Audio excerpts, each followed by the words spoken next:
Peggy 18.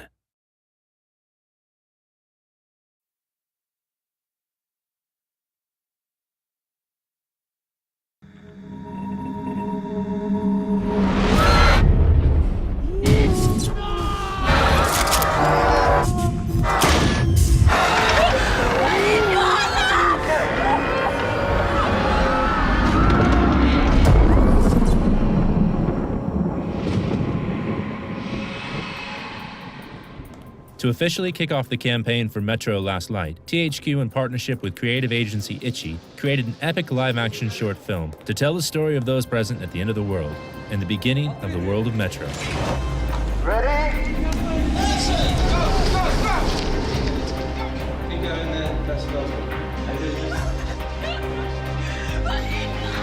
What drew me into the project was the sheer epic scale and sort of scope of the story. Reading the basic script that I was given, there was so much potential for character development, and the idea of depicting this event that is the end of mankind is something that was very alluring. When we were looking for a director to pick up this piece, we were really after someone that understood the necessity to create this bleak vision of a near future. And something that Jim's treatment really brought to life was another level to our storytelling, and he just got it completely. You gotta get out. Obviously, a big part of getting the right director on board was also finding a great director of photography, and Jim recommended Mark Patton, who was just coming off Prometheus, so he was absolutely the right choice for us. From experience of working in Kiev before, I knew that we could cheat Moscow and make that work for us. It just has this fantastic look about it, which really epitomises this bleak vision that we were hoping to achieve. Kiev was pretty much the ideal location apart from the weather. Extreme cold meant that we couldn't stand still, we had very little time to think, and on top of that we had to throw in 100 extras, car stunts, rampaging through the streets.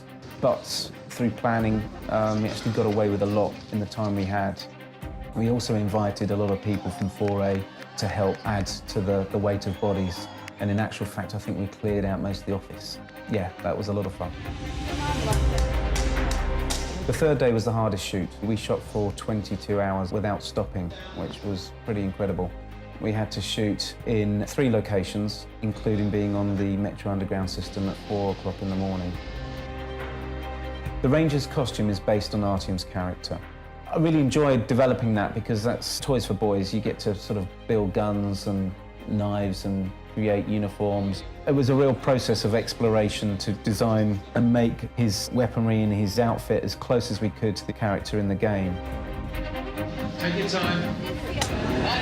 One happy accident we had while shooting was the fact that the Metro commander happened to have a child who was the exact age we were looking for the baby. So in the film, the baby that is passed to him is actually his own son.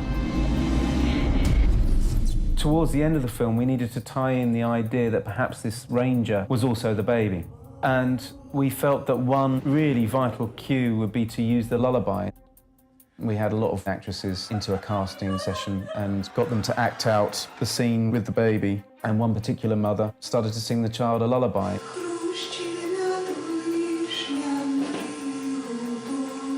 And it was so moving and emotive that we knew immediately that that was the woman and we were going to use that in the film. The Mother's Lullaby was one of those things that no matter how much you prepare, how much you plan, some things just come along and they absolutely click and make perfect sense.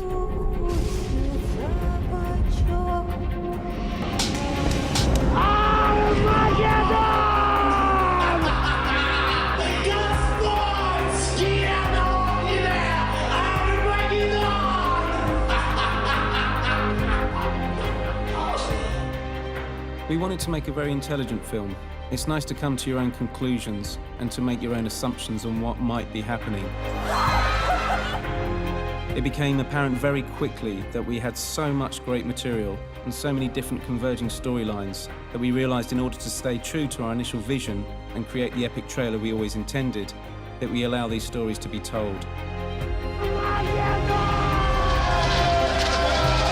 I think we did that very well.